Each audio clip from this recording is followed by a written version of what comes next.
اكثر رجل بقى عايش على الارض ويقول اتمنى الموت. اتحداكم ان تحزرون عمر هذا الانسان شقد.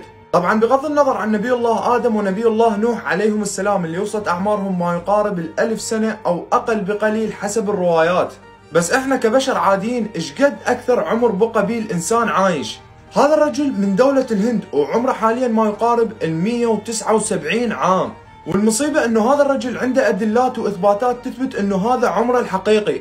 الكارثة الاكبر انه هذا الرجل بعد الى الان على قيد الحياة. طبعا الله يعطيك الصحة والعافية، ايش اقول؟ وهذا الرجل ماتوا اولاده واحفاده ايضا وهو لا زال على قيد الحياة، قمع احفاده وهو بقى. وهذا الرجل يقول انه الموت نساني، يقول انه الموت نساني، هذا يجيب الاذية الروحه قوة. والمصيبة انه هذا الرجل ما داخل موسوعة غينيس وهو عنده ادلة واثباتات تثبت انه هذا عمره الحقيقي. يجوز امتانين يموت يلا يسجلوك، ايش يصير؟